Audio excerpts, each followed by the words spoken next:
Ya, salam semua. Selamat datang kembali di Zoom Sema Adonai ya. Kembali di hari Senin dan Senin ini adalah Senin yang spesial ya karena ada bicara kita yaitu Pastor Setia yang selalu semangat di hari Senin apalagi ditambah tahun baru Chinese ya. Happy Lunar New Year buat yang merayakannya. Ya, salam Pastor. Bagaimana kabarnya di hari Senin ini? Shalom, puji Tuhan, kabar yang baik.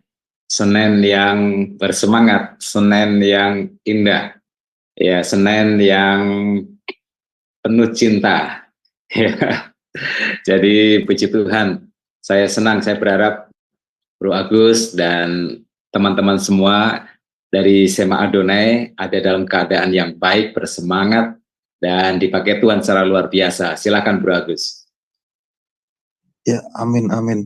Oke, sebelum kita ke materi yang akan beliau sampaikan, kita akan buka terlebih dahulu dengan doa dari Sister Aling. Silakan Sister Aling untuk membuka.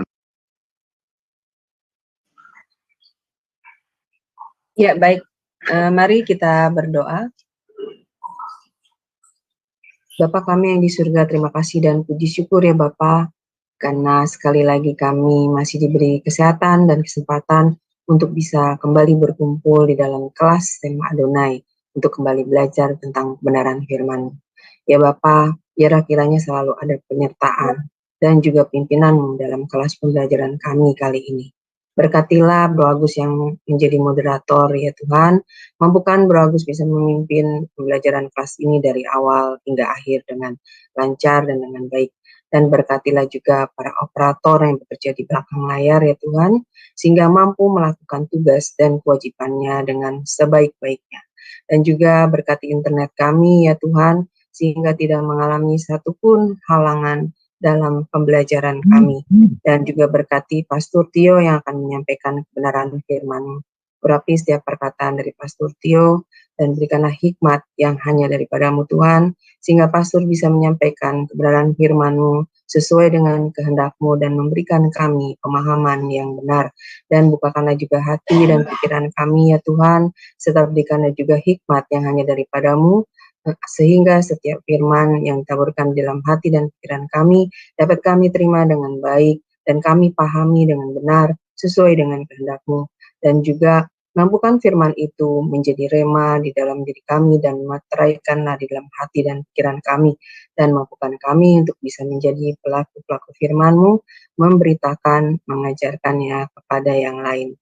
Terima kasih Tuhan Yesus, kami serahkan kelas ini dari awal hingga akhir hanya di dalam tangan-Mu, dan kami patahkan segala kuasa kegelapan yang akan menghalangi pembelajaran kelas kami dalam nama Yesus. Doa ini kami panjatkan dalam satu nama, yaitu Tuhan Yesus Kristus, Juru Selamat kami yang hidup. Haleluya. Amin.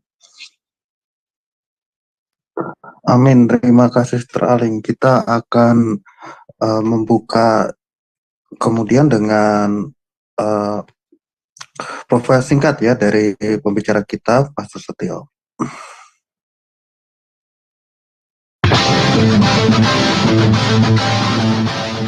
Salam, kembali lagi di Sema Adonai.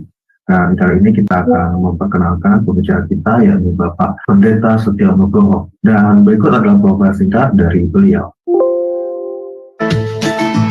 Saya dengan nama Setia Nugroho di kota Pahlawan, Surabaya pada tanggal 4 Agustus 1996. Riwayat pendidikan: Strata 1, Sarjana Teologi, Sekolah Tinggi Teologi Baptis Indonesia, Semarang. Strata 2, Magister Teologi STT Baptis Bandung. Strata 3, Doktor Teologi Institut Kristen Borneo. Hipnoterapis PhD. Superman. Behavior Culture BBC. Pengalaman: Wakil Ketua 1 Bidang Akademik STT Baptis Bandung dari mulai tahun 2013 sampai tahun 2015. Gembala Sidang Gereja Baptis Indonesia Iman Bogor sampai sekarang. Karya tulis: buku Korban Transformasi, Peran Roh Kudus dalam Khotbah yang Mengubah Hidup. Dari Zoom Sema Adonai terus menyuarakan pengajaran firman Tuhan yang membangun iman. Para narasumber pengajar di Zoom Sema Adonai sangat kompeten dan profesional. Kami mengundang Anda bergabung bersama kami di Zoom Sema Adonai. Ya, terima kasih tadi ada surprise singkat yang Pak ditampilkan ya. Mungkin teman-teman ada yang bertanya-tanya gitu kan, karena tadi ada orang nomor 1 di sana. Kira-kira pilih yang mana gitu kan, apakah pilih partainya atau anaknya. Kita nggak di situ karena ini masa tenang ya, Pastor ya. Kita kali ini masih di kitab kitab Rut ya, seri kitab Rut di bawah kepak sayapnya ya. Ya, silakan. Ya, baik teman-teman sekalian, kita kembali belajar dari kitab Rut. Minggu yang lalu kita sudah memulainya dengan pasal yang pertama, dan sekarang pasal yang kedua, Senin depan pasal yang ketiga, dan begitu seterusnya sampai pasal yang keempat, pasal yang terakhir.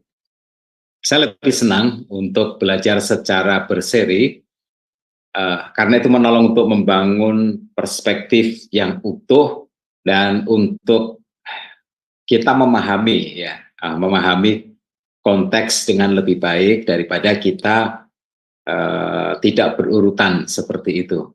Nah, baik, saya akan membacakan nasnya terlebih dahulu. Rut pasal 2, Rut bertemu dengan Boas. Ayat yang pertama dimulai, Naomi itu mempunyai seorang sanak dari pihak suaminya, seorang yang kaya raya dari kaum Elimelek, namanya Boas. Maka Rut, perempuan Moab itu, berkata kepada Naomi, biarkanlah aku pergi ke ladang, memungut bulir-bulir jelai di belakang orang yang murah hati kepadaku. Dan saud Naomi kepadanya, pergilah anakku. Pergilah ia, lalu sampai di ladang, dan memungut jelai di belakang penyabit-penyabit.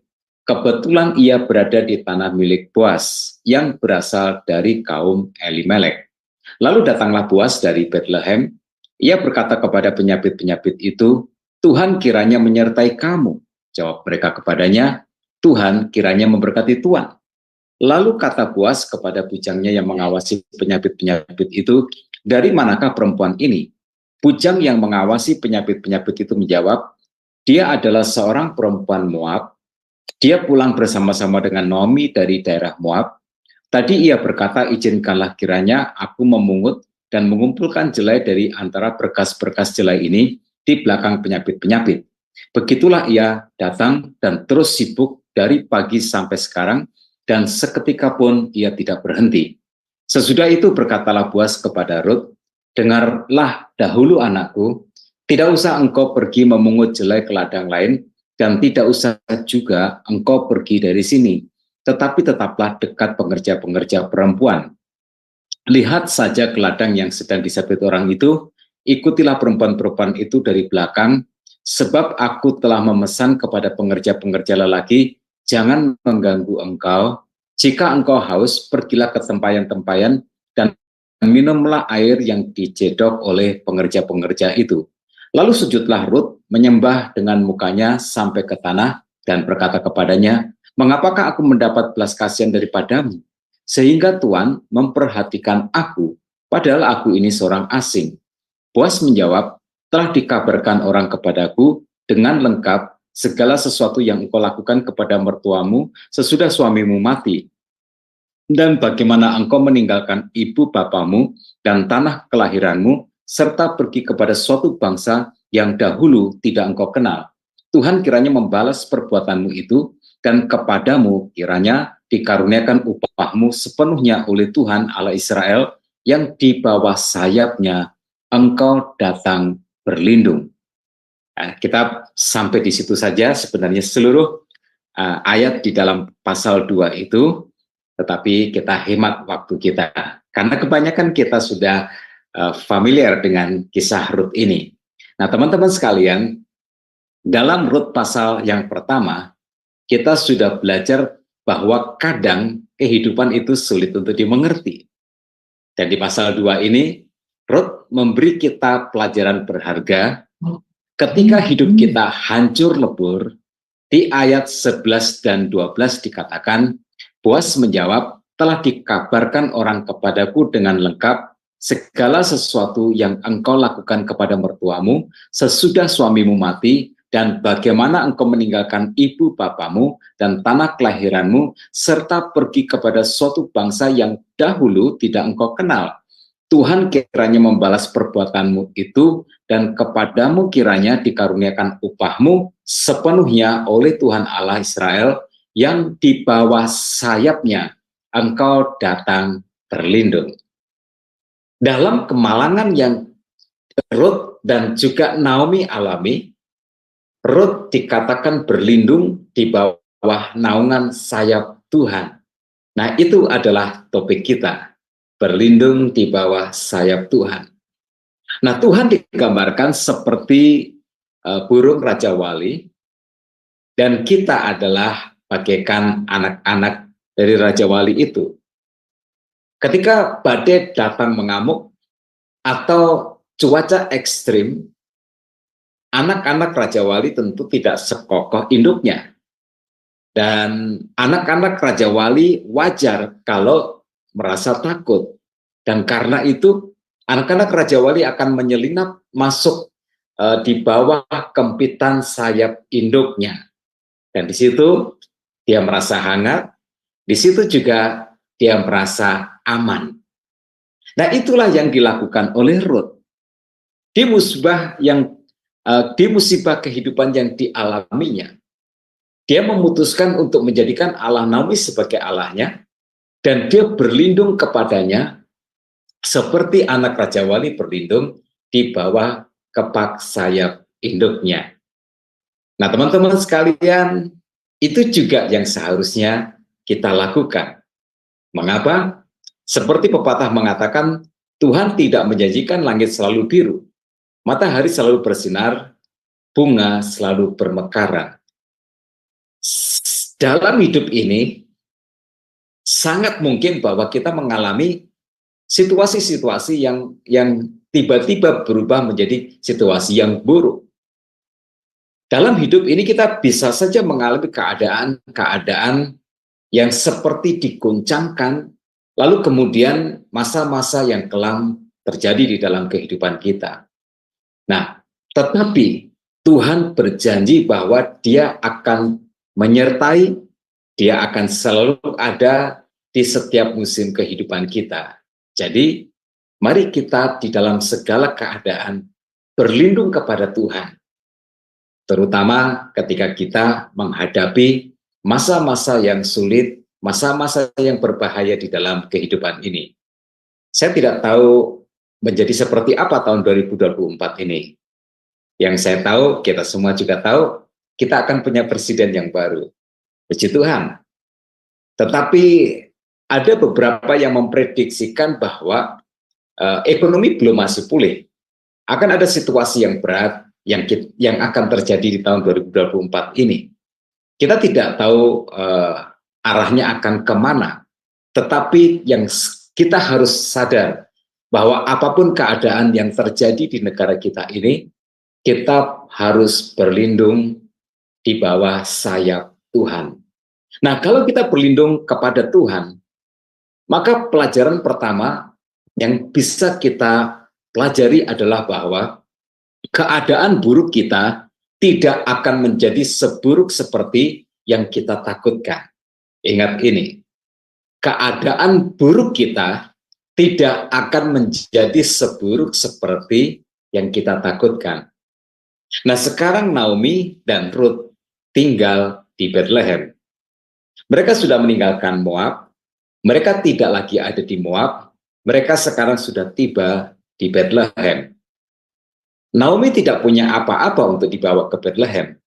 Dan di Bethlehem sendiri, dia juga sudah tidak punya apa-apa, karena sudah lama sekali meninggalkan kota itu. Nah, teman-teman sekalian, itu sebabnya mengapa di pasal yang pertama, Naomi tidak ingin kedua menantunya ikut ke Bethlehem. Karena dia sudah nggak punya apa-apa. Dan dia juga tidak mampu untuk memenuhi kewajiban dia kepada kedua menantunya dalam perkara suami pengganti. Nah, tetapi Ruth memaksa. Jadi sekarang Naomi punya Ruth yang setia di dalam suka maupun duka. Nah, kalau kita punya menantu, kalau punya menantu sebaik Ruth, itu adalah sebuah berkat Tuhan yang luar biasa. Ya, menantu yang setia dalam suka maupun duka. Yang kalau kita kesusahan, kita tidak ditinggalkan. Nah, jadi pelajarannya adalah begini. Jika ada orang yang baik di hidup kita, siapapun dia itu, orang seperti itu sebenarnya ditempatkan Tuhan sebagai bentuk kasih sayang dan pemeliharaan Tuhan. Saya ulangi sekali lagi, kalau ada orang yang baik di hidup kita, siapapun dia, maka orang seperti itu ditempatkan Tuhan sebagai bentuk kasih sayang dan pemeliharaan Tuhan. Kita harus bersyukur, kita harus menghargai. Jangan orang seperti itu dijahati, karena kadang-kadang dunia ini norak, dunia ini kampungan di dalam cara berpikir. Kalau ada orang yang baik, malah dijahati. Orang yang baik dianggap orang yang lemah. Orang yang baik dianggap orang yang bodoh. Orang yang baik dianggap orang yang bisa dimanfaatkan. Jangan juga orang seperti itu dicuekin atau dicurangi. Itu dosa. Karena melalui orang seperti itu, Tuhan hadir dalam kehidupan kita. Semua orang baik adalah orang yang ditempatkan Tuhan di dalam kehidupan kita, sebagai bentuk kasih sayang dan pemeliharaan Tuhan. Tidak peduli siapapun dia. Nah, ingat bahwa Ruth ini bukan orang Yahudi, bukan umat pilihan Tuhan. Dia orang Moab yang di dalam sejarahnya berdirinya Moab itu dimulai dengan sesuatu yang nggak baik. Tetapi yuk kita mulai memperbaiki cara berpikir kita, cara berpandangan kita, dan cara berteologi kita. Nah, teman-teman sekalian, tidak peduli siapapun, Tuhan bisa memakai anak-anak Tuhan. Tuhan juga bisa memakai orang yang belum mengenal Tuhan. Oke, kita lanjutkan. Nah, karena tidak punya apa-apa, maka Ruth kemudian berpamitan kepada Naomi untuk pergi ke ladang. Dia ingin memungut jelai gandum-gandum yang tercecer pada saat panen. Nah, itu adalah local wisdom yang ada di mana-mana, enggak cuma ada di budaya Israel, di budaya kita juga seperti itu, ya. Di budaya kita juga seperti itu. Sebentar, rupanya ada gangguan visual dari layar saya. Baik, kita lanjutkan. Ya, biasanya memang seperti itu. Ya, kalau ada panen di sawah, itu pekerja-pekerja, orang yang memanen biasanya nggak membabat habis semuanya, tetapi dibiarkan ada yang tercecer, lalu kemudian orang lain yang membutuhkan bisa mengambilnya. Nah, itu juga rupanya sama, ya, sama. Kalau di Banyumas itu namanya bawon. Saya lupa kalau di Kediri itu namanya apa ya, karena sudah lama sekali saya meninggalkan kota Kediri. Nah, jadi Ruth ingin memungut jelai-jelai gandum yang tercecer pada saat panen, dan tanpa dia ketahui, Ruth pergi ke ladang Boas. Tentu Ruth tidak kenal siapapun di Bethlehem termasuk Boas. Nah, Boas ini masih sanak famili dari Elimelek, bapak mertuanya. Jadi mereka merupakan masih kerabat. Boas itu kaya, dia orang yang baik, dia juga orang yang saleh. Dari cara menyapa pekerja-pekerjanya, itu menunjukkan bahwa Boas adalah orang yang punya adab yang baik. Di ayat 4, dia menyapa pekerjaannya dengan perkataan seperti ini. Tuhan kiranya menyertai kamu. Dan pekerja-pekerjanya menjawab, Tuhan kiranya memberkati Tuhan. Nah, jadi Boas itu adalah orang yang dalam sikapnya kelihatan baik, rohani, dan dia juga dihormati. Ya, karena dia menghormati orang lain, maka dia juga dihormati oleh orang lain. Nah, di ladang, kemudian Rut bertemu dengan Boas, yang nanti akan menjadi titik balik di dalam kehidupannya. Setelah tahu Rut adalah menantu dari Naomi, maka kemudian Boas memerintahkan supaya pekerja-pekerjanya menjatuhkan jelai gandum lebih banyak. Pura-pura ceroboh, menjatuhkan jelai-jelai gandum yang lebih banyak. Dengan maksud apa? Supaya Rut dapat membawa pulang jelai gandum yang banyak. Juga Boas memberi makan siang kepada Rut. Bahkan makan siang itu cukup untuk dia bawa pulang untuk dibagikan kepada Naomi. Nah, teman-teman, pertemuan Rut dan Boas ini adalah merupakan cara Tuhan yang Tuhan pakai untuk memelihara hidup Naomi dan Rut. Maka masa-masa sulit itu bisa dilalui Rut dan Naomi dengan pemeliharaan Tuhan. Jadi percayalah, yang namanya keadaan buruk sebenarnya tidak seburuk seperti yang kita takutkan. Kalau kita berlindung kepada Tuhan, Tuhan punya sejuta cara untuk menolong dan memelihara kita. Percayalah, hidup ini ada dalam kendali Tuhan. Kesulitan-kesulitan yang kita alami juga ada di dalam kendali Tuhan. Maka percayalah bahwa kesulitan hidup kita akan dikendalikan Tuhan hanya di seputaran batas kemampuan kita untuk menanggungnya. Sebab Tuhan berjanji bahwa pencobaan-pencobaan yang kita alami adalah pencobaan-pencobaan biasa yang tidak melebihi kekuatan manusia. Jadi teman-teman sekalian, kalau kita menengok ke belakang, kita merefleksi diri, saya percaya bahwa kita mengalami itu. Saat hidup kita ada di dalam kesulitan, saat kita ketimpa musibah, kita membayangkan nggak mungkin kita bisa melalui itu semua. Tetapi ketika kita jalani hidup ini di dalam perlindungan Tuhan, di dalam anugerah Tuhan, kok kita bisa melewatinya dengan baik. Selalu ada pertolongan Tuhan. Selalu ada jalan yang Tuhan tunjukkan kepada kita. Selalu ada orang yang baik yang Tuhan utus untuk hadir di dalam kehidupan kita sehingga meringankan beban yang sedang kita pikul itu.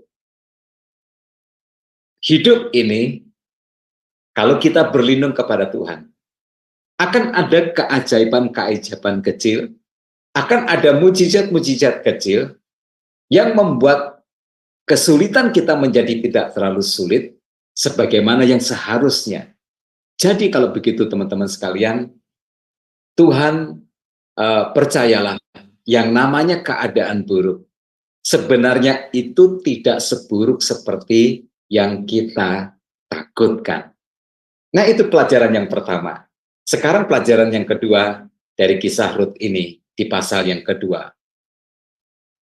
Ketika Rut berlindung di bawah sayap Tuhan, ingat ini, kebaikan yang kita lakukan di dalam hidup ini pasti akan dibayar Tuhan di suatu hari nanti. Saya ulangi sekali lagi, kebaikan yang kita lakukan di dalam hidup ini pasti akan dibayar Tuhan di suatu hari nanti. Nah, teman-teman sekalian, Rut adalah wanita yang berkarakter baik. Dia setia, dia rajin, dan dia pekerja keras.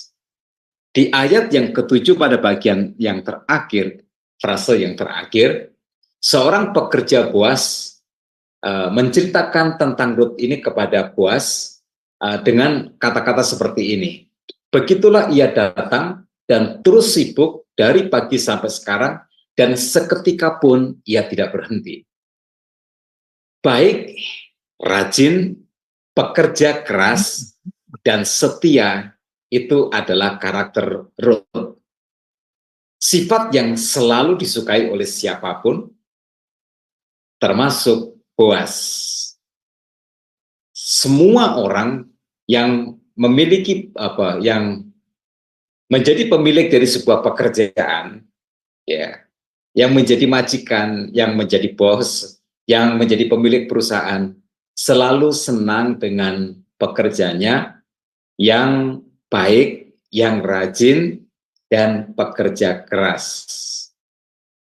Maka dimanapun kita bekerja, selalulah menjadi orang yang baik, yang rajin, dan juga pekerja keras. Kalau misalkan jam kantor masuk jam 8, jangan tepat tank jam 8 baru kita masuk. Enggak. Datanglah setengah jam sebelumnya. Dan ketika misalkan kantor tutup jam 5 sore,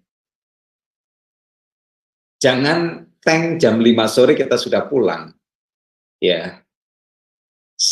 Lewat setengah jam dari itu barulah kita pulang.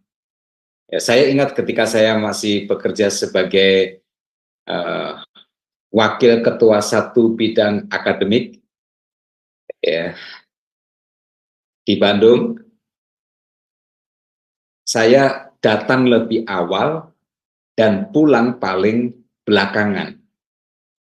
Apalagi kalau lagi sibuk dengan acara, dengan banyak pekerjaan. Ya. Bos saya itu pekerja keras. Ya. Jam kantor selesai jam 5, tapi kadang-kadang dia pulang jam 8. Bahkan kadang-kadang dia juga pulang jam 9. Tetapi ketika dia pulang jam berapapun, saya masih tetap ada di kantor sedang bekerja. Jadi dia selalu puas dengan saya. Ya. Nah, teman-teman sekalian, kita lanjutkan. Ayat yang ke-17 juga menjelaskan tentang karakter Rut ini. Dikatakan ayat 17, maka ia memungut di ladang sampai petang, lalu ia mengirik yang dipungutnya itu, dan ada kira-kira seeva jelai banyaknya. Jadi Rut bekerja mbawon, apalah istilahnya, memungut jelai di ladang itu, seharian itu sampai sore hari, itu bisa dapat 1 eva. 1 eva itu 36 liter. Bayangkan, banyak sekali hasil kerja Rut dari pagi hingga sore hari. Jadi itu menunjukkan bahwa Rut betul-betul seorang pekerja keras. Tetapi seberapa baik Rut itu justru dilukiskan oleh Boaz dengan kata-kata seperti ini. Ayat 10 dan 11. Lalu sujudlah Rut menyembah dengan mukanya sampai ke tanah dan berkata kepadanya, mengapakah aku mendapat belas kasihan daripadamu sehingga Tuhan memperhatikan aku padahal aku ini seorang asing? Boaz menjawab, telah dikabarkan orang kepadaku dengan lengkap segala sesuatu yang engkau lakukan kepada mertuamu sesudah suamimu mati. Dan bagaimana engkau meninggalkan ibu bapamu dan tanah kelahiranmu, serta pergi kepada suatu bangsa yang dahulu tidak engkau kenal. Tuhan kiranya membalas perbuatanmu itu, dan kepadamu kiranya dikaruniakan upahmu sepenuhnya oleh Tuhan Allahmu, Allah Israel, yang di bawah sayapnya engkau datang berlindung. Nah, yang menonjol dari Rut itu adalah dia punya sifat bertanggung jawab. Dia tidak egois, dia tidak memikirkan diri sendiri, dia rela untuk berkorban, dia setia, dan pengorbanan yang diberikan Ruth untuk Naomi itu merupakan pengorbanan yang luar biasa besar. Ruth mengorbankan kebahagiaannya sendiri. Ruth mengorbankan masa mudanya. Ya, dia masih janda yang masih belum terlalu tua lah. Nah, apa doa Boas untuk Ruth? Dikatakan, kiranya dikaruniakan upahmu sepenuhnya oleh Tuhan, Allah Israel, yang di bawah sayapnya engkau datang berlindung. Nah, teman-teman sekalian, begini, kalau kita baik, siapa yang akan membalas kebaikan kita? Tuhan. Ingat itu. Kalau kita baik, kebaikan yang kita lakukan hari ini, suatu hari nanti, pasti akan dibalas Tuhan dengan kebaikan yang lebih besar. Nah, itulah yang terjadi dengan Ruth di Bethlehem ini. Di negeri asing yang dia tidak kenal sebelumnya, Boas melindungi dia. Boas memerintahkan supaya pengerja-pengerjanya menjatuhkan lebih banyak jelai-jelai gandum supaya Ruth bisa mengumpulkan jelai gandum yang lebih banyak daripada yang seharusnya. Boas juga mengajak Ruth makan siang dalam kisah itu bersama-sama sampai kenyang. Bahkan Ruth bisa membawa pulang untuk Naomi. Nah, kebaikan yang dilakukan Ruth kepada Naomi dibalas Tuhan dengan kebaikan yang dilakukan oleh Boas kepadanya. Nah, itu sebabnya berbuat baik itu tidak mungkin salah. Dan berbuat baik itu tidak bisa salah. Tidak bisa kalah. Teman-teman, kadang-kadang ketika kita berbuat baik kepada seseorang, lalu orang itu tidak menghargai, atau orang itu kemudian menyalahgunakan kebaikan yang kita berikan kepadanya, kita merasa rugi. Dengerin, ya, jangan pernah merasa rugi untuk berbuat baik. Sebab sekecil apapun perbuatan baik kita, pasti akan dibalas Tuhan dengan kebaikan yang lebih besar di suatu hari nanti. Sekalipun orang misalnya orang menyalahgunakan kebaikan kita untuk sesuatu yang buruk. Kan kadang-kadang begitu. Ya, kami pernah ditipu. Ada orang yang minta tolong supaya dibantu dalam biaya sekolah untuk anaknya, ya. Pada masa itu lumayan besar, ya, dia ada sesuatu kebutuhan, katanya untuk anaknya, demi anaknya, ya, demi anaknya. Dia minta hampir 1 juta lah, gitu. Lalu istri saya membantu dia nggak sampai 1 juta. Membantu dia itu sekitar 600-700 itu. Free, ya. Membantu free. Tahukah apa yang terjadi? Orang itu mentertawakan istri saya. Kenapa? Karena uang itu dipakai oleh yang minta itu untuk ke salon, untuk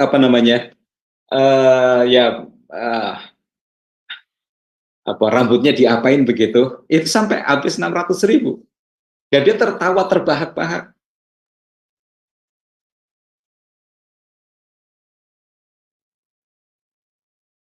Apakah kami merasa rugi? Enggak.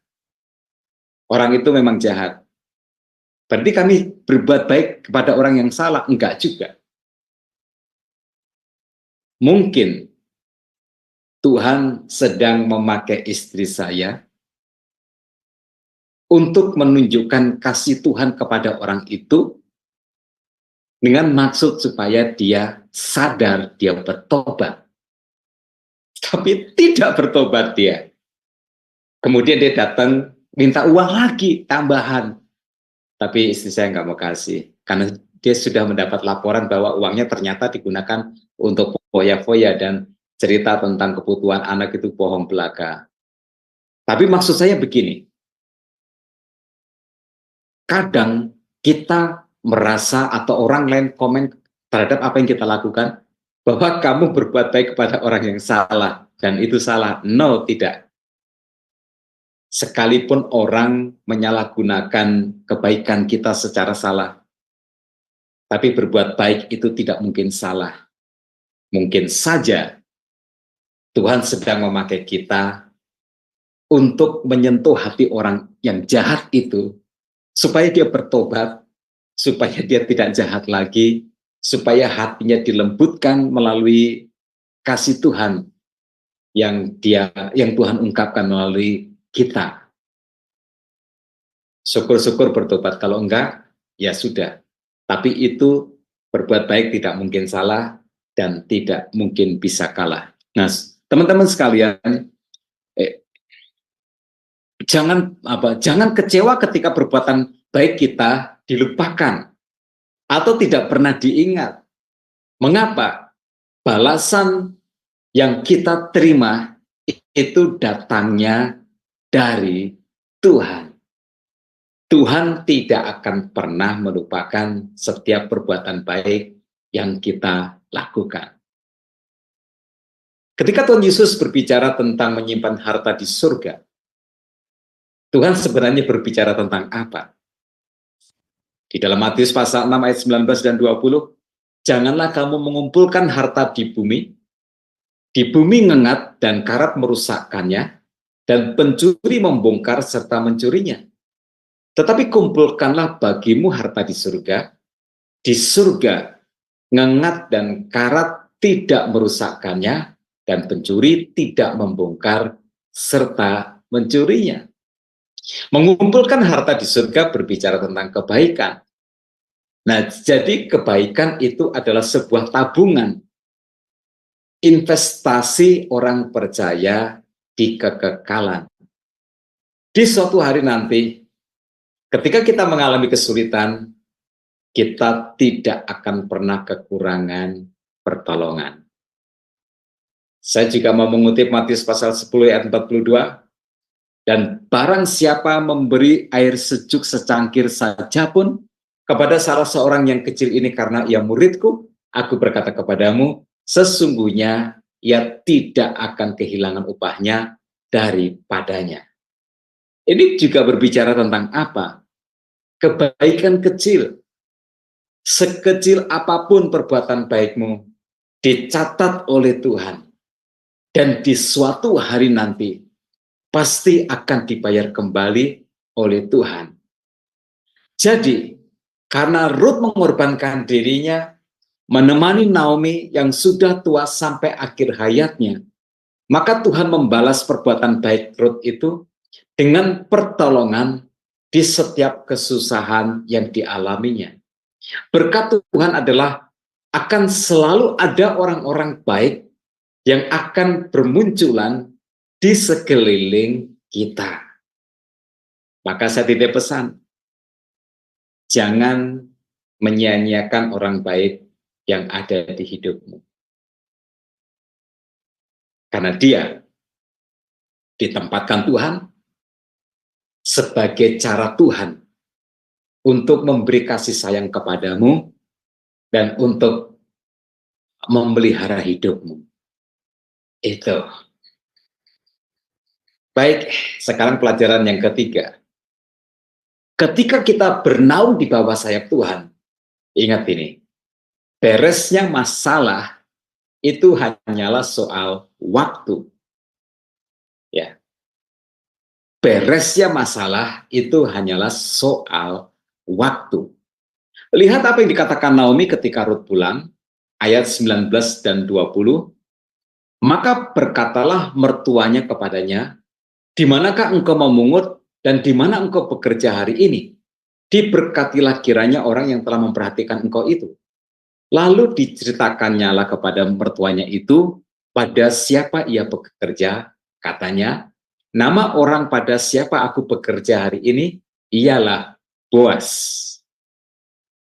Sesudah itu berkatalah Naomi kepada mertuanya, diberkatilah kiranya orang itu,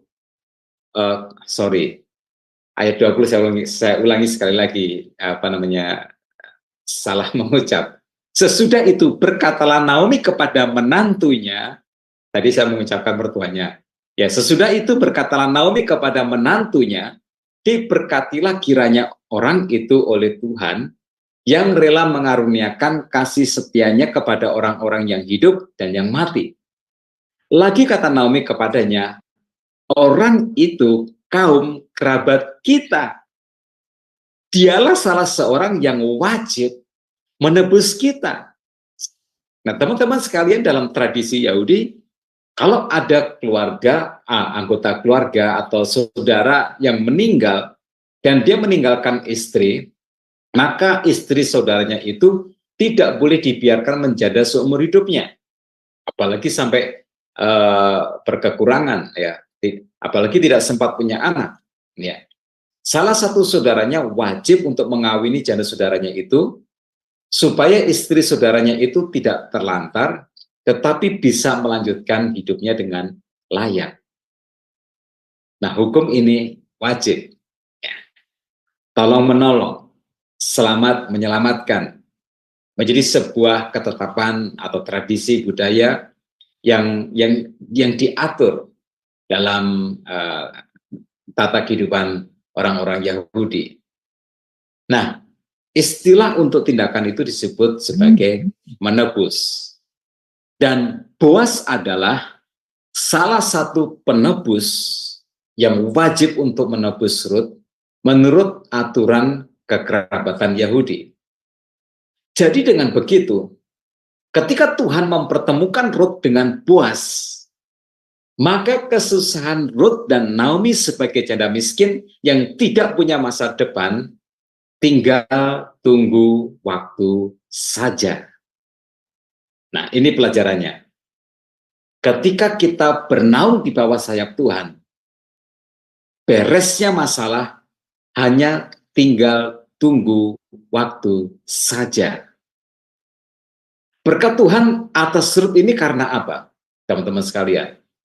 Yang pertama sebagai balasan perbuatan baik Rut, dan yang kedua dikatakan itu sebagai upah iman. Ayat 12 berkata, Tuhan kiranya membalas perbuatanmu itu, dan kepadamu kiranya dikaruniakan upahmu sepenuhnya oleh Tuhan Allah Israel, yang di bawah kepak sayapnya engkau datang dan berlindung. Di pasal selanjutnya, Boas akhirnya menebus Rut.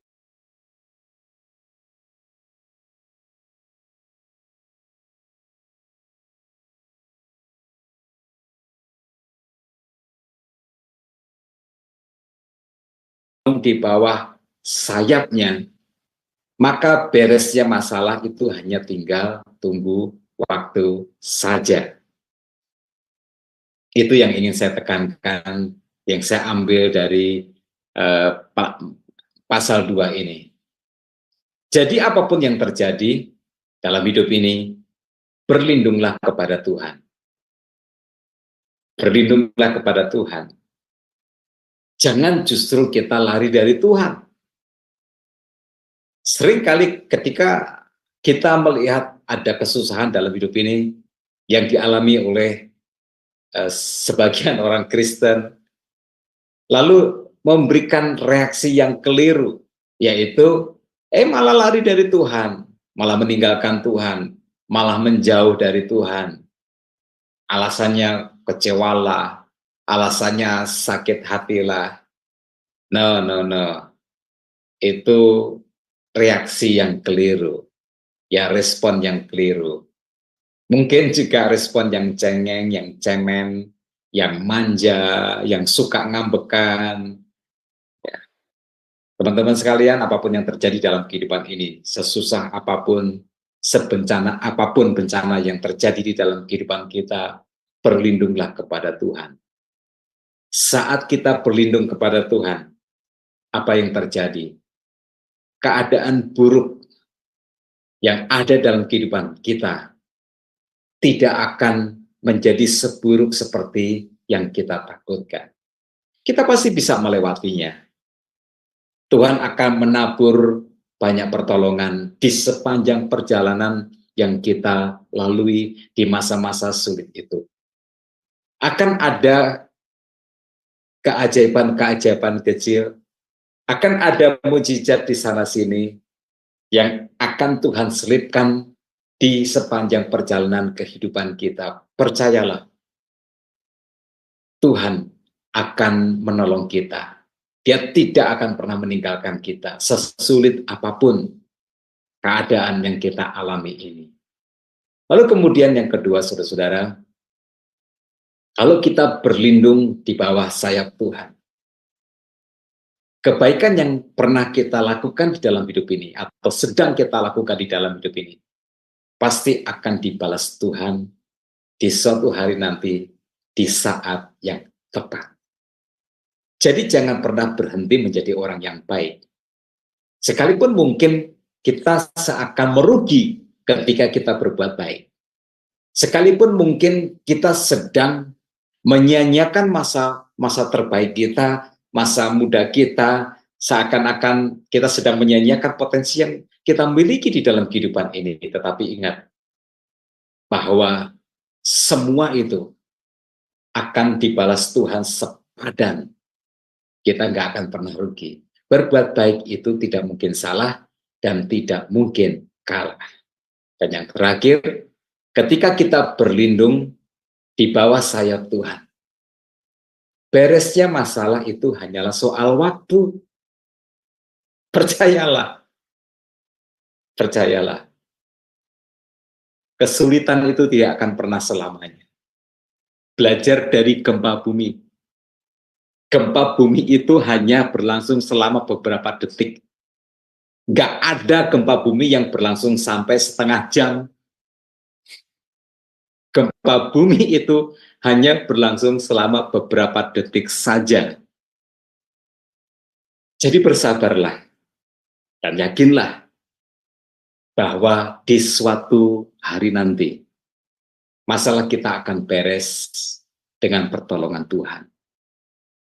Baik kita menyadari atau tidak, baik kita tahu solusinya atau tidak, baik kita melihat jalan keluar atau tidak, beresnya masalah kita ketika kita berlindung kepada Tuhan, itu hanya soal waktu saja.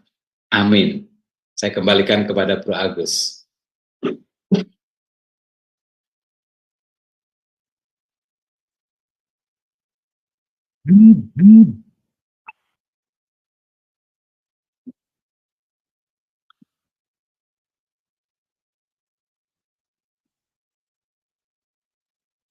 Ya, terima kasih Pastor ya. Tadi atas penjelasan materinya ya di kitab Rut. Ya, teman-teman mungkin ada yang masih bingung dengan kata bawon. Bawon itu adalah sistem di pertanian ya. Biasanya hasilnya gitu kan, hasil yang pekerjaannya dari petani itu ya disebut bawon itu bukan dikasih upah tapi dikasih bisa bagian dari hasil panen ya gitu ya. Biasanya 5:1 atau berapa gitu loh. Pekerjaannya namanya penderep ya, derep ya. Terus kemudian ada lagi yang namanya ngasak, itu adalah dimana ngambilin hasil-hasil dari yang ya seperti itu ya, ngambilin hasil-hasil pertanian itu kan, padi itu ada juga istilahnya. Oke, sebelum kita ke tanya jawab, kita terlebih dahulu ada informasi yang akan diberikan oleh Sister Aling. Silakan Sister Aling. Ya baik, terima kasih Bro Agus. Bapak Ibu, saya akan membacakan acara-acara Sema Adonai seminggu depan. Baik, ini sudah tadi ya. Baik, besok ya Bapak Ibu, di hari Selasa 13 Februari 2024 jam 21:10 waktu Indonesia Barat, di Sema Adonai akan ada pembelajaran firman lagi. Dan kali ini temanya adalah hubungan peranan Roh Kudus dengan Alkitab. Dan yang menjadi narasumbernya adalah Pastor Juniarson Ginting dan moderatornya adalah Ibu Aling, saya sendiri. Kemudian di hari Rabu 14 Februari 2024 di jam 21.10 waktu Indonesia Barat, di Sema Adonai akan kembali ada kelas pembelajaran firman dengan tema dalam hadiratnya. Dan yang menjadi narasumbernya seperti biasa adalah Ibu Pendeta DR Suryani Watimena, MTH, dan moderatornya adalah Ibu Christine. Dan selanjutnya di hari Kamis 15 Februari 2024 di jam 21.10 waktu Indonesia Barat, di Sema Adonai akan kembali ada kelas pembelajaran firman. Dan kali ini mengenai materi konseling ya Bapak Ibu. Dan ini adalah part yang pertama membahas tentang depresi. Nah ini bagus sekali ya Bapak Ibu untuk kita ketahui mengenai depresi ini ya. Dan yang menjadi narasumbernya seperti biasa adalah Ibu Evangelis Desi Tansil MTH dan moderatornya adalah Ibu Aling. Nah, ini adalah mengenai pemberitahuan tentang channel baru kami, yaitu Cahaya Firman. Jadi, channel kami yang lama mengganti nama dengan channel Cahaya Firman ya Bapak Ibu. Jadi, tolong subscribe channel baru kami, channel YouTube baru kami, yaitu channel Cahaya Firman. Contohnya seperti ini ya Bapak Ibu. Nah, ini adalah akun kami. Bapak Ibu bisa mengetiknya dengan @cahayafirman. Nah, nanti Bapak Ibu akan menemukan akun kami seperti ini. Dan ini subscribernya juga sudah bertambah. Terima kasih ya kepada Bapak Ibu yang sudah mensubscribe channel Cahaya Firman. Dengan secara tidak langsung, Bapak Ibu sudah membantu channel kami untuk berkembang dan menjadi berkat bagi banyak orang. Terima kasih ya Bapak Ibu sekalian. Dan ini adalah Renungan Pagi Sema Adonai. Ini diadakan setiap hari dari Senin sampai dengan Sabtu, dimulai dari jam 5.30 pagi dan dilayani oleh hamba-hamba Tuhan yang sangat memberkati. Jadi Bapak Ibu untuk Renungan Pagi Sema Adonai, ibadah online Sema Adonai, dan juga renungan pagi dari Bapak Gembala kami Pak Daniel yang diadakan 1 minggu sekali, itu semua hanya bisa Bapak Ibu ikuti dan lihat di channel Cahaya Firman. Jadi bagi Bapak Ibu yang belum mensubscribe channel Cahaya Firman, harap mensubscribe-nya untuk bisa mengikuti acara-acara yang tidak ada di channel-channel lain. Dan juga bantu share ya Bapak Ibu, sehingga semakin banyak orang yang juga bisa ikut mengikuti keseluruhan acara dari channel Cahaya Firman dan membantu channel kami untuk semakin berkembang dan menjadi berkat lagi bagi banyak orang. Baik, terima kasih Bapak Ibu atas perhatiannya. Tuhan berkati. Ya, terima kasih Sister Aling. Ya, silakan teman-teman kalau ada yang mau bertanya bisa raise hand ya. Oke, Pastor. Tadi kan Pastor juga pernah ngalamin ya nolong orang tapi justru kayak seperti itu gitu kan. Mau kalau bahasa Jawanya kan mau nulung tapi malah kepentung gitu ya Pastor ya. Ini kita hidup di dunia media sosial gitu Pastor. Lagi-lagi mungkin kalau teman kita nggak banyak gitu kan, kita bukan seorang influencer di media sosial, tapi kalau seorang influencer di media sosial pernah ngalamin ya nolong orang tapi justru malah kepentung itu ya Pastor ya, terus dia mengumbar aib orang yang melakukannya itu, dan influencernya kan tentu banyak gitu karena dia seorang influencer kan yang nonton banyak gitu Pastor. Apakah itu dibenarkan seperti itu gitu Pastor? Apakah kita juga akan masih mendapatkan upah di surga ketika kita melakukan hal yang seperti itu gitu Pastor? Terima kasih. Maksudnya kita menyebar aib orang ya? Iya, menyebar aib orang karena dia memang ya seperti itu gitu kan, bukan memberikan kita udah bantu dia tapi justru dia menyakiti hati kita gitu kan, rugi secara finansial juga gitu kan, diumbar ke publik kemudian gitu loh Pastor. Iya, ya. Kita perlu belajar hal-hal yang ini ya. Kita tidak boleh kita tidak boleh mengekspos, menceritakan kejelekan orang ya. Itu saya yakin itu sesuatu yang salah. kalau kita melakukan itu. Ya, justru kalau firman Tuhan mengajar bahwa kasih itu menutupi banyak dosa, ya. Dalam pengertian itu, kita tidak menceritakan kejelekan orang lain. Ketika kita melakukan kejelekan orang lain atau mengumbar aib orang lain, ada banyak hal yang nanti bertentangan dengan keyakinan atau doktrin kita sendiri. Misalnya apa? Misalnya begini,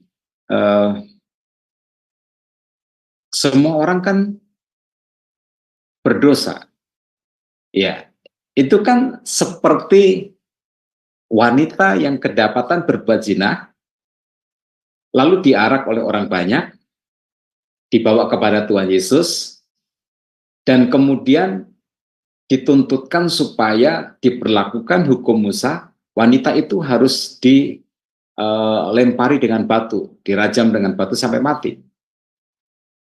Nah, apa yang dilakukan oleh Tuhan Yesus? Dia berkata begini, baiklah kalau begitu, kalian yang nggak punya dosa, silakan melempar untuk yang pertama. Ya. Dan ketika Tuhan Yesus mengatakan seperti itu, satu persatu orang-orang itu pergi. Artinya itu apa? Artinya adalah bahwa semua orang itu punya kesalahan. Ya, semua orang itu punya kesalahan. Nah, semua orang punya kesalahan, semua orang punya dosa. Lalu, mengapa orang banyak itu marah kepada wanita yang kedapatan berbuat zina itu? Kalau memang, bukan kalau memang, ya memang iya. Orang banyak itu kan juga punya dosa, sama seperti wanita itu juga punya dosa. Kenapa mereka marah? Karena cara berdosanya nggak sama. Karena pilihan dosanya nggak sama. Ya, jadi ada beberapa catatan yang perlu dilakukan. Terus kemudian ingat bahwa siapapun yang bersalah, Tuhan menghendaki dia bertobat, menjadi baik, meninggalkan dosanya, lahir baru, dan seterusnya. Kalau orang itu kita expose kesalahannya, ya kita sedang membuat sebuah ketetapan seakan-akan orang itu nggak mungkin bertobat. Ya, kita nggak berhak untuk menghakimi orang sampai sejauh itu. Ya, Tuhan itu sabar terhadap siapapun orang jahat, dan mereka yang jahat dalam hidup ini tanpa membeda-bedakan, disabari oleh Tuhan sampai hembusan nafasnya yang terakhir. Itu. Ya, jadi kemudian yang tadi saya katakan bahwa kasih itu menutupi segala dosa. Bila kita yakin dan percaya bahwa pembalasan itu adalah hak Tuhan, ya maka biar Tuhan saja yang membalas, bukan kita. Ya. Kalau untuk kebaikan kita menjadi alat perpanjangan alat kebaikan Tuhan, nggak apa-apa. Tapi kalau untuk menghukum orang itu, menyusahkan hidup orang, membalas itu, biarkan itu menjadi bagiannya Tuhan. Dan ingat ini, ketika kita berbuat salah, berbuat dosa, apa yang kita harapkan kepada Tuhan? Misalnya ini, kita suatu hari kita salah, kita berbuat dosa, kita melakukan kesalahan besar. Apa yang kita harapkan kepada Tuhan? Apakah kita berdoa seperti ini kepada Tuhan? Tuhan, hukumlah aku, hajarlah aku, beritahu seluruh dunia ini supaya tahu kejahatanku dan kesalahanku. Kan enggak seperti itu. Yang kita katakan kepada Tuhan, Tuhan tolong, ampuni aku, selamatkan aku, beri aku kesempatan Tuhan. Lalu kenapa kita tidak berbuat seperti itu kepada orang lain? Ada terlalu banyak yang kita langgar ketika kita mengekspos, mempublikasikan kesalahan orang lain. Itu. Jadi ingat, saya selalu yakin seperti ini. Ketika orang mencuri uang kita, ya, menipu, membawa lari uang kita, misalnya seperti itu, menciptakan sebuah kerugian di dalam kehidupan kita. Percayalah, berkat kita itu nggak bisa dicuri. Suatu hari nanti Tuhan akan mengembalikan pada saat yang tepat. Kadangkala, nah ini keyakinan saya, ini sudut pandang, ini perspektif yang kita beri ruang itu untuk ada di dalam pikiran kita. Kita berbuat baik kepada seseorang dan ternyata orang itu menyalahgunakan kebaikan kita dengan sesuatu yang jahat. Gini, mungkin Tuhan sedang memakai kita untuk menunjukkan kasih Tuhan kepada orang itu dengan maksud supaya dia bertobat. Dia tidak bertobat. Ya, tapi itu urusan dia soal dia tidak bertobat. Tetapi lihatlah diri kita yang sedang dipinjam oleh Tuhan untuk menunjukkan kasih Tuhan kepada orang itu lewat kita. Kita menjadi alat di tangan Tuhan. Soal rugi, saat itu memang kita rugi. Tetapi ingat, berkat kita nggak bisa dicuri oleh orang lain. Suatu hari nanti Tuhan akan kembalikan tepat pada waktunya. Nah itu Bro Agus, jadi kita perlu belajar untuk meyakini yang baik, meyakini yang benar, melakukan yang benar. Jadi kalau kita dirugikan oleh orang, dijahati oleh orang, nggak usah diumumkan, dipublikasikan, dibuka-buka aib orang dengan maksud supaya dunia tahu. Pekerjaan iblis itu adalah melukai, menyakiti hati orang. Dan kita jangan mau dipakai sebagai alat di tangan dia. Percayalah Tuhan itu maha adil. Tapi lebih kedepankan Tuhan itu maha kasih.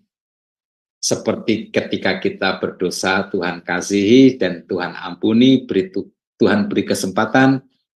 Begitu juga Tuhan memperlakukan orang lain. Itu. Terima kasih. Itu ada tangan-tangan yang sedang halo-halo. Demikian Bro Agus, pandangan saya. Ya, terima kasih. Oke, ini Sister Aling. Oke, silakan Sister Aling dulu ya. Baik, terima kasih Bro Agus. Shalom, selamat malam Pastor Tio. Iya, Pastor, yang mau saya tanyakan, Pastor, bagaimana dengan contoh seperti ini? Orang tua yang tetap berbuat baik, sabar terhadap anaknya anaknya ini yang durhaka gitu, maksudnya anak yang tidak mengasihi orang tua gitu loh, Pastor. Maksudnya seperti dia selalu melakukan hal-hal yang membuat orang tuanya kesal, misalnya seperti dia sudah dewasa tetapi dia tidak mau bekerja. Nah, apakah perbuatan baik dari orang tuanya ini terhadap dia ini bukannya mengakibatkan anak ini jadi bukan menjadi lebih baik, malah jadi tambah ini rusak gitu, Pastor, ya kan? Karena kan ibunya memperlakukan anaknya dengan baik gitu, dengan sabar. Nah, ini bagaimana dengan kebaikan seperti ini, Pastor? Ya, silakan. Terima kasih, Pastor. Dan berkati. Baik, ya. Kayaknya kita identifikasi atau kita rumus ulang ya duduk perkaranya. Itu sepertinya orang tua gagal mendidik anak ya. Itu sepertinya orang tua melewatkan masa-masa pentingnya untuk mendidik anak. Saya kebetulan juga melihat 2-3 keluarga yang melewatkan apa ya namanya waktu emas untuk mendidik anak. Dia terlalu memanjakan atau menunjukkan cara mengasihi yang salah, sehingga akhirnya anak menjadi tidak dewasa, tidak mandiri, tidak pernah dilatih untuk bekerja, dan akhirnya nggak bisa ngapa-ngapain, ya, nggak mau kerja, malas bekerja dan lain sebagainya. Nah, kayaknya itu lebih ke situ daripada si orang tua berbuat baik terus kepada anaknya yang durhaka, yang nggak mau kerja, yang nyusahin orang tua, yang selalu menadahkan tangan kepada orang tua. Iya, betul pasti ya. Itu kayaknya beda topik ya, beda topik. Iya. Ya, Baik. beda topik. Baik, saya ganti dengan sebuah cerita ya. Saya ganti dengan sebuah cerita. Ini nyata ya, kisah nyata. Ada seorang ibu yang punya 3 anak. Salah satu anaknya bergereja di gereja saya, gitu. 2 anak pertama, anak kedua itu perempuan, anak yang ketiga laki-laki. Kondisinya khusus ya. Suatu hari si bungsu yang laki-laki itu menikah dengan orang yang tidak percaya. Polemik kan itu. Ya, menikah dengan orang yang tidak percaya. Lalu si nomor 2 yang bergereja dengan saya itu cerita ke saya, ya. Pokoknya mengancam lah. Intinya mama nggak boleh datang ke pernikahan si adiknya, si anaknya itu yang laki-laki itu. Sebab bila mama datang, itu sama dengan mama merestui pernikahan tidak seiman, begitu. Si mamahnya itu orang yang sederhana, yang yang nggak bisa berpikir rumit, ya. Lalu datang ke rumah, menceritakan itu semua. Kemudian kami tidak tahu calon pasangannya seperti apa. Istri saya memberikan nasihat seperti ini. Ibu harus datang mendampingi anak ibu, walau dengan hati yang hancur. Lupakan tentang berarti ini merestui pernikahan tidak seiman dan lain sebagainya. Lupakan itu semua, tapi dampingi anakmu ketika dalam situasi seperti itu. Suatu hari nanti, ketika sesuatu terjadi, dia akan tahu kepada siapa dia harus kembali, harus pulang gitu. Jadi akhirnya si ibu ini dengan hati yang hancur datang ke pernikahan anaknya yang dilangsungkan secara non-Kristen itu. Nah, selanjutnya kami lupa, waktu terus berjalan dengan waktu terus berjalan, ya. Suatu hari rupanya si anak itu hubungan dengan istrinya tuh nggak bagus, sehingga akhirnya berakhir dengan perceraian. Ya. Ternyata di luar perkiraan ya, pokoknya buruklah si wanita itu. Ya nggak usah diceritakan jenis buruknya apa gitu. Terus dia kembali ke maminya. Dan kemudian si maminya pelan-pelan mengajak kembali ke Tuhan, ke gereja. Saya bersyukur kepada Tuhan. Coba seandainya pada waktu itu dia menuruti anak yang kedua, tidak datang. anaknya akan terluka, mungkin juga dendam, sakit hati. Ketika dia kejeblos, dia nggak berani kembali ke orang tuanya karena malu, ya. Tetapi karena kedatangan maminya mendampingi dia pada saat dia ada di jalan yang salah, dia menyimpulkan bahwa dia punya mami yang tangannya selalu terbuka buat dia. Jadi akhirnya dia kembali. Sampai detik ini, dia menjadi anak yang paling sayang kepada maminya, paling memperhatikan maminya, dan paling support mami. Dia ada di jalan Tuhan kembali. Nah, jadi begitu yang yang saya maksudkan. Ingat, ketika kita menilai seseorang yang sedang dalam keadaan yang buruk, dia tidak ada di bab yang terakhir dalam kehidupan dia. Ya. Buku kehidupannya masih terus sedang ditulis bersama-sama dengan Tuhan. Kita berharap pada suatu hari nanti dia akan sadar, dia akan bertobat, dia akan kembali kepada Tuhan. Ya, rata-rata seperti itu. Ya, baik. Terima kasih Pastor untuk pencerahannya. Tuhan berkati. Sama-sama. Oke, masih ada Bu Tina Galung. Silakan Bu Tina.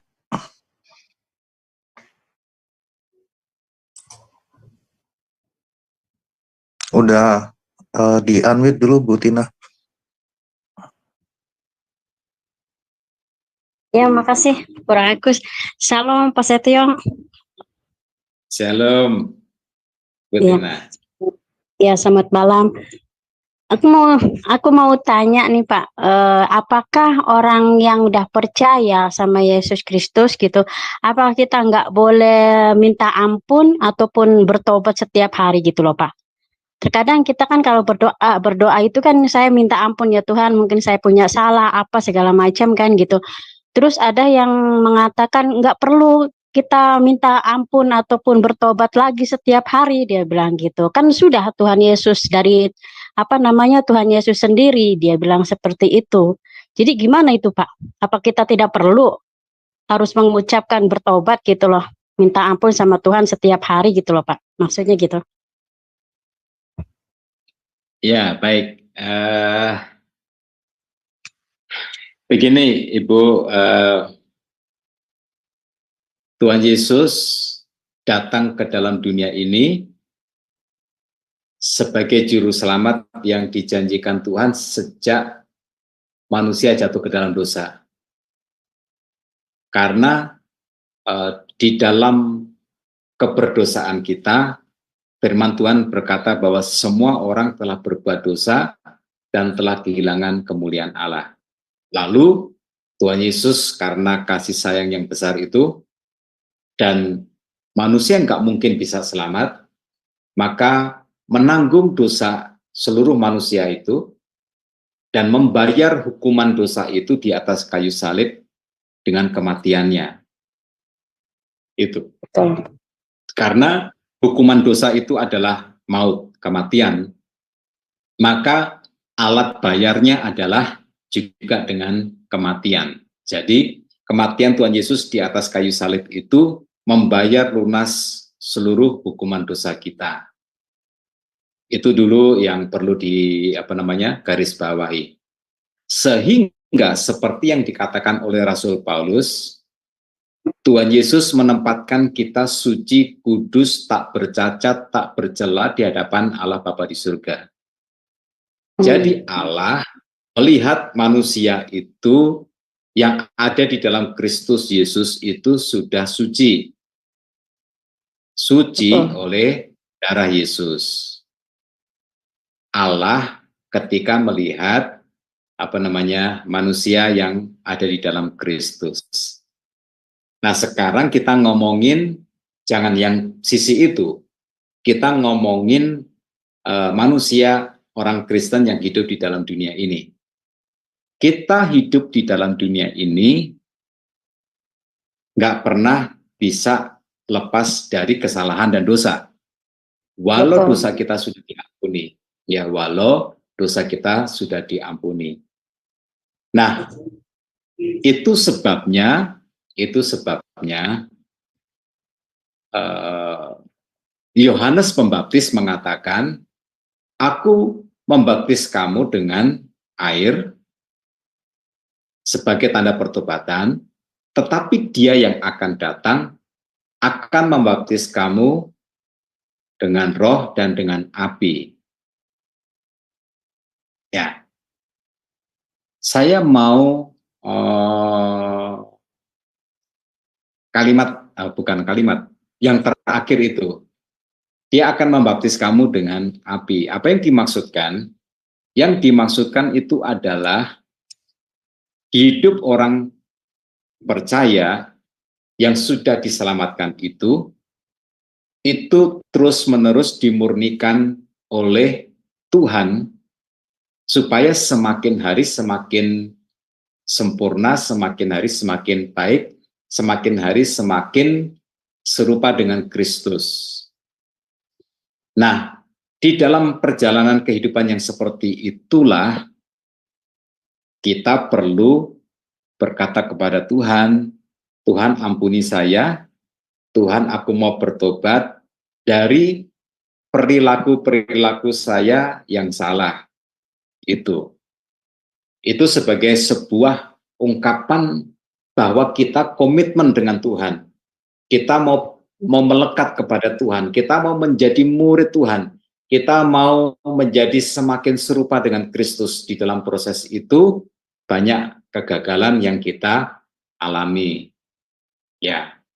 Maka dari itu, di setiap kegagalan kita mengatakan, Tuhan ampuni aku. Begitu. Tuh, kan Tuhan Yesus sudah membayar lunas hukuman dosa saya. Ini adab. Betul. Itu adab. Iya betul, Gini Pak loh, Setio. Kalau tuh gini, hubungan kita dengan orang tua, ya, dengan ayah ibu kita, yang begitu sayangnya kepada kita. Setiap kita berbuat salah, orang tua kita memaafkan nggak? Iya, memaafkan. Pasti memaafkan. Betul. Karena orang tua kita memaafkan, setiap kali kita berbuat salah, nggak perlu dong kita minta maaf, itu tidak punya adab.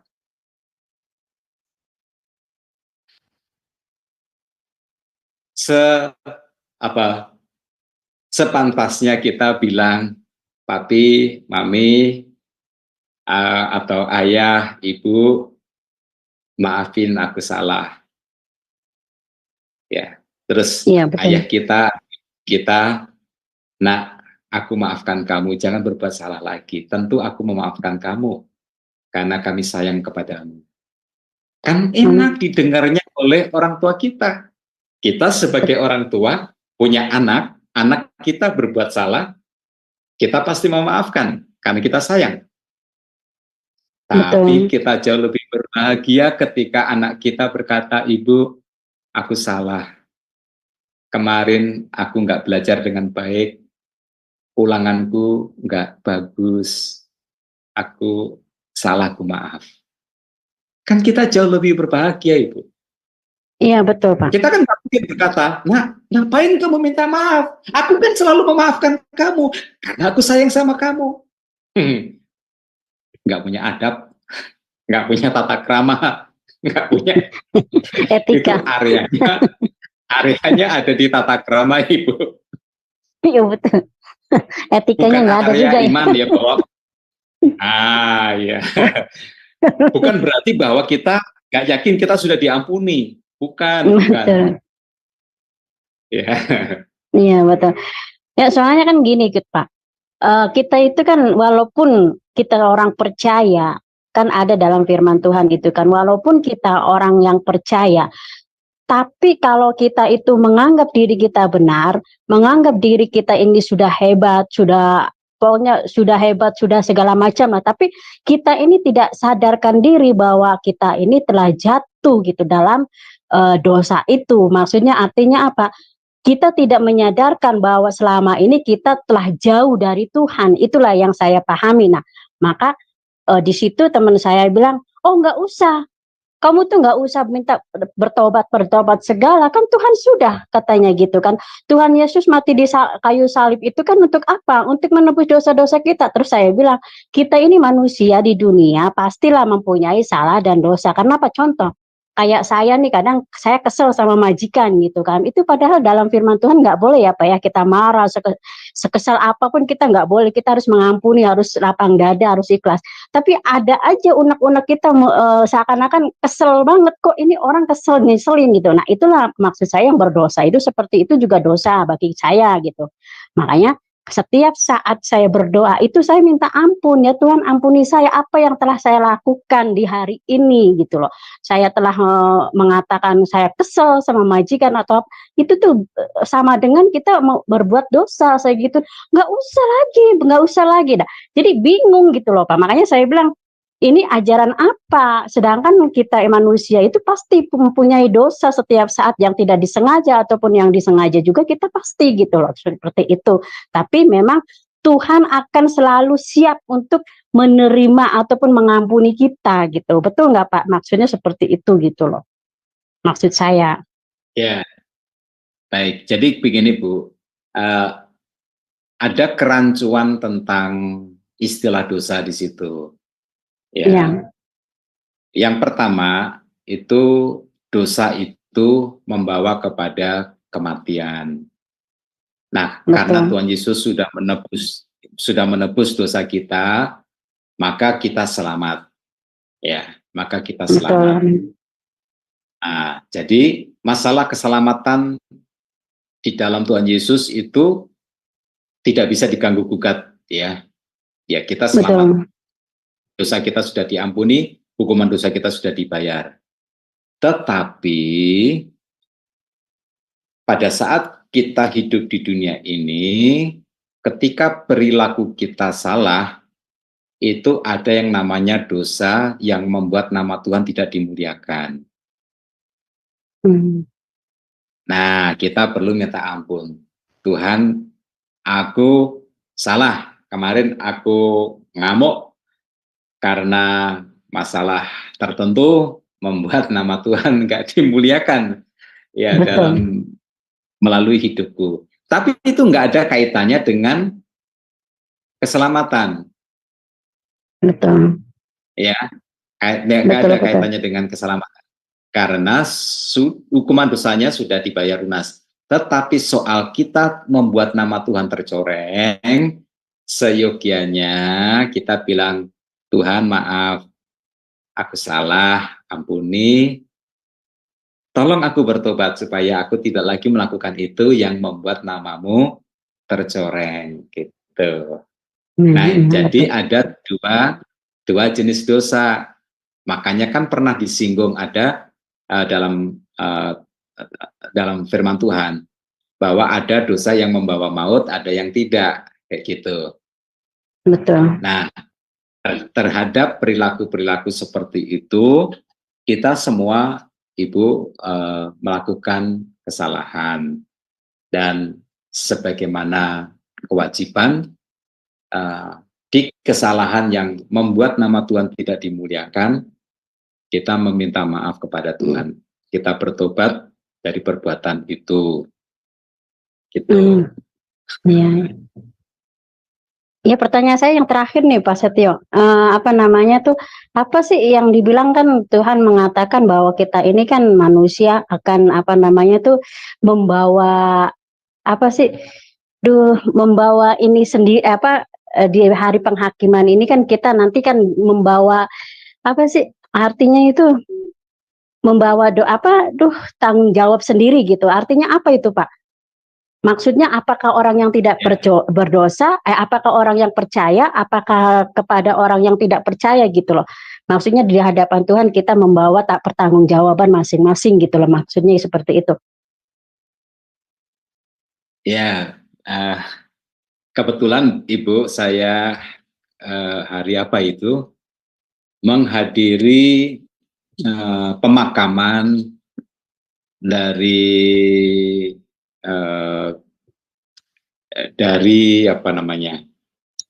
saya punya anggota gereja besannya meninggal, ya lain gereja, ya lain gereja. Nah, kebetulan memang saya harus datang untuk mengikuti pemakaman itu, karena itu satu-satunya kesempatan. Di sebelum-sebelumnya saya sibuk. Nah, ketika di upacara pemakaman tersebut, si hamba Tuhan berkhotbah dari Wahyu tentang penghakiman. Lalu jemaat yang menemani saya komplain, kenapa sih khotbah tentang penghakiman? Wong orang sudah ketimpa musibah, kok mesti dengerin khotbah yang seperti itu? Ya saya tahu dia salah paham ya. Nah, saya tahu dia salah paham. Jadi begini, orang yang percaya Tuhan Yesus sudah mengalami penghakiman bahwa dosanya diampuni, hukuman dosanya sudah dibayar lunas oleh Tuhan Yesus, maka dia selamat, sudah selesai. Nah, lalu apakah akan ada penghakiman lagi? Ada, tetapi itu untuk memperhitungkan nanti kita akan mendapat apa di surga nanti. Betul. Orang yang baik, orang yang mengasihi Tuhan, melayani Tuhan, mengabdi, banyak berkorban bagi Tuhan, maka perhitungannya tidak sama dengan orang Kristen yang biasa aja gitu. Jadi nanti akan menerima mahkota atau cuma menerima helm di surga nanti. Betul. Ya, jadi penghakiman itu adalah penghakiman untuk menentukan reward apa, hadiah apa, kemuliaan apa yang akan Tuhan berikan kepada dia terkait dengan bagaimana dia menggunakan hidupnya setelah dia diselamatkan oleh Tuhan. Jadi itu beda dengan penghakiman dari orang-orang yang belum percaya Tuhan Yesus, yaitu soal tentang keselamatan, selamat atau tidak selamat. Tetapi bagi orang Kristen, setiap apa yang kita lakukan di dunia ini untuk Tuhan, itu akan dikalkulasi, itu akan dihitung, itu akan ada rewardnya, ya ada hadiahnya itu.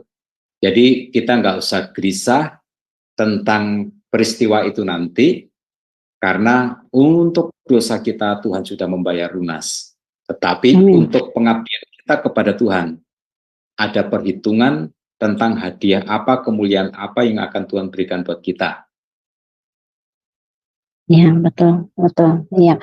Makanya suami saya bilang, katanya, Pak, saya mah dapat empernya aja juga nggak apa-apa, yang penting emper surga, katanya. Bilang begitu. Iya, saya punya jemaat juga begitu, Bu. Saya di surga jadi tukang sapunya Tuhan, nggak apa-apa. Tapi yang disapu itu surga gitu.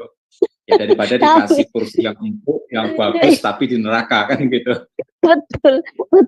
Jadi kata suami saya bilang gitu, biarin nggak apa-apa kan. Terima kasih Pak Setio atas cenahannya. Tuhan Yesus memberkati. Shalom, selamat malam. Silakan Bro Agus, makasih waktunya.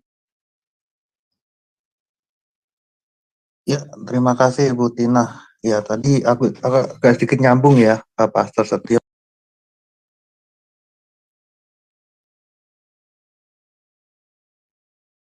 Halo?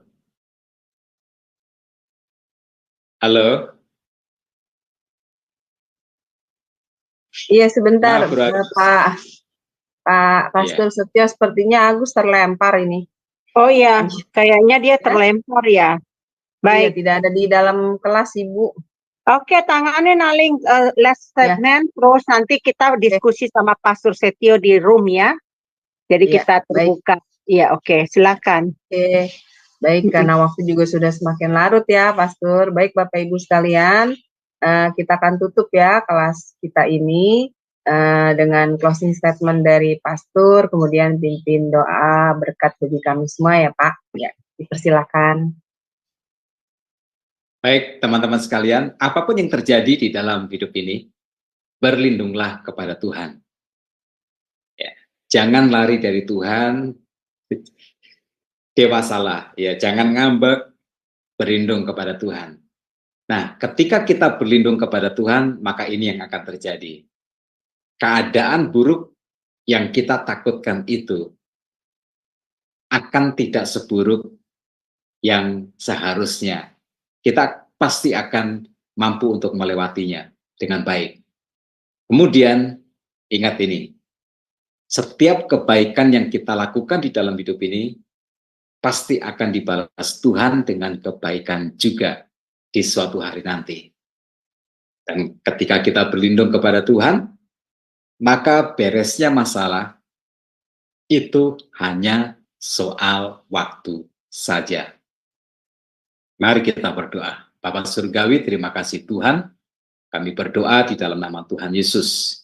Biarlah anugerah Tuhan turun atas kami semua, para pemirsa yang menyaksikan, mendengarkan acara ini, baik secara live maupun siaran tunda nanti.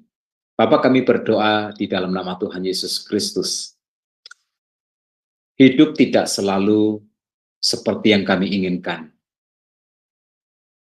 Ada kesulitan, ada musibah, ada sesuatu yang berat yang terjadi di dalam kehidupan ini. Ada masa di mana matahari tidak lagi bersinar, langit tidak lagi biru, bunga tidak bermekaran di dalam kehidupan kami. Tetapi di dalam segala keadaan yang terburuk sekalipun, Engkau tetap setia, Engkau tetap ada di setiap musim kehidupan kami. Ajar kami Tuhan untuk lari kepadamu, untuk berlindung di bawah kepak sayap-Mu.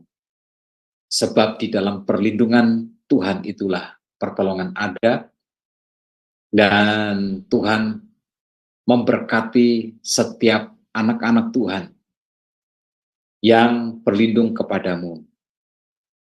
Bahwa kami senantiasa berdoa, bersekutu lewat Zoom ini Tuhan. Belajar firman Tuhan, itu juga merupakan sikap kami untuk berlindung kepadamu, melekatkan diri kepadamu, berkati setiap kami semua. Terima kasih Bapa, di dalam nama Tuhan kami Yesus Kristus kami berdoa, haleluya, amin. Amin, amin. Terima kasih Pastor Setio ya. Dan jangan lupa ya teman-teman, kita setiap hari Senin sampai Sabtu kita ada renungan pagi ya di Zoom yang sama dan di channel Sema Adonai. Tuhan Yesus memberkati. Amin.